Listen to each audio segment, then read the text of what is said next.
जय श्रीमन नारायण। अगली टिप्पणी जौन हम कहब उ रामानुजदास श्रीमान गट्टू वेणुगोपाल स्वामी द्वारा बताई गया है।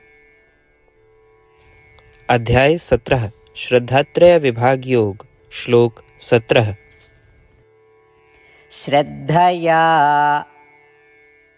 परया तप्तं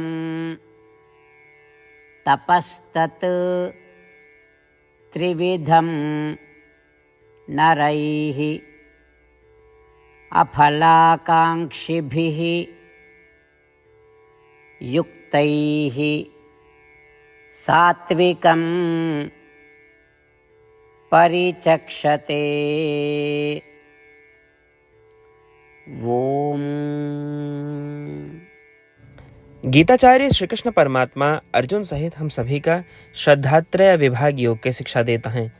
परमात्मा कहता है, अर्जुन, जब लोगजन इन तीनों प्रकार की तपस्या, शरीर, वाणी और मन की तपस्या, जिस तरह से हम बताए बिना किसी फल की इच्छा के, हम ही पर पूरा विश्वास रखत और केवल हमार पूजन करते हुए करें, तो इसका सात्विक तपस्या कहा जाता है।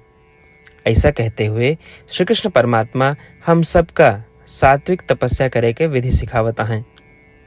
इसलिए आओ हम श्री कृष्ण परमात्मा के कहे अनुसार इन तीनों प्रकार के तपस्या करें, इस भावना के साथ कि सब कुछ श्री कृष्ण परमात्मा की सेवा में ही है, बिना किसी फल की इच्छा करे, और जीवन के लक्ष्य श्री कृष्ण परमात्मा या श्रीमन नारायण की प्राप्ति ही बनाई। केवल श्रीमन नारायण में शरण लेते हुए आओ हम श्री कृष्ण परमात्मा द्वारा कहे गए वचनों का यथास्वरूप दोहरावे के प्रयास करें। श्रद्धया परया तप्तं तपस्तत्त्रिविधं नरैः अफलाकाङ्क्षिभिर्युक्तैः सात्विकं परिचक्षते। श्रीमद् भगवद गीता का पूरा निचोड़ श्री कृष्ण परमात्मा अध्याय 18 के श्लोक 65 से 70 के 8 कर्मों में रख दिए हैं। श्री कृष्ण कहन, ये 8 बात मानने वाले पे हमार स्नेह है, ये भक्तन की हम हर प्रकार से सुरक्षा करो।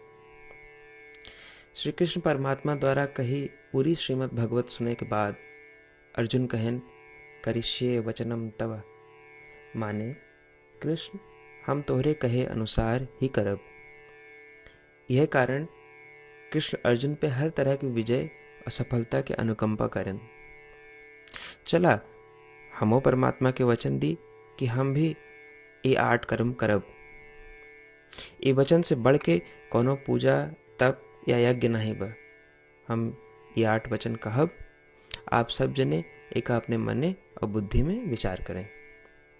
इस प्रकार श्री कृष्ण के निज वचन देत समय परमानंद से प्रकाशित श्री कृष्ण के मुखमंडल के अनुभूति भी करें।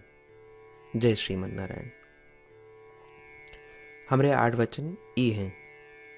हमार प्रथम वचन, हे श्रीमन नारायण, आपके निर्देशानुसार हम आपके ध्यान और चिंतन करब। हमारा दूसर वचन, हे श्रीमन नारायण, आपके समझाए अनुसार हम सदा आपके भक्त रहब।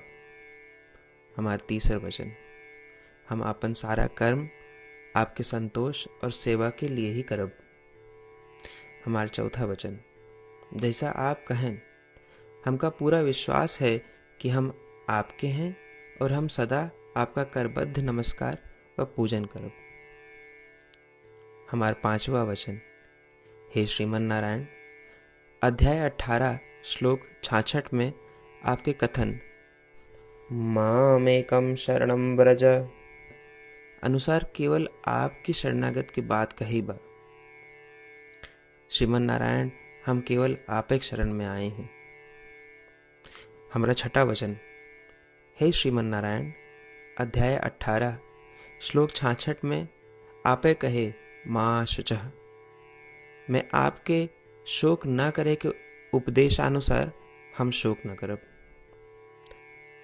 हमारा 7वां वचन, हे श्रीमन नारायण, आपने हमरे खातिर श्रीमद् भगवत गीता दे के हम पे बड़ी कृपा की है। हम नियम से 1 श्लोक रोज सुनब या पढ़ब। हमारा 8वां वचन। हे श्रीमन नारायण, आपने सारे लोग के लिए गीता दी है। जे भक्तन गीता के बारे में नहीं जानतन, हम उन तक आपके अलौकिक बतिया पहुंचावे के प्रयत्न करब। अभय हम परमात्मा से अपन 8 वचन बताए। श्रीमन नारायण कया वचन देव कि हर दिन जैसा वो कहे हैं हम वैसन करब, यह एक महान पूजा है। आवा हम अपने अडिग विश्वास के साथ उनका अपन वचन दी कि हे श्रीमन नारायण, आप जैसा कही हैं हम वैसन करब, जैसा आप चाहिए वैसा ही व्यवहार करब, और हम केवल आपे के लिए काम करब। श्रीमन नारायण करिष्ये वचनम तब, माने श्रीमन नारायण हम आपके निर्देशानुसार कार्य करब। सर्वम श्री कृष्णार्पणमस्तु। जय श्रीमन नारायण। श्रद्धया परया तप्तं तपस्तत् त्रिविधं नरैः अफलाकाङ्क्षिभिः युक्तैः सात्विकं परिचक्षते। ॐ श्रद्धया परया तप्तं तपस्तत्त्रिविधं नरैः अफलाकाङ्क्षिभिर्युक्तैः सात्विकं परिचक्षते।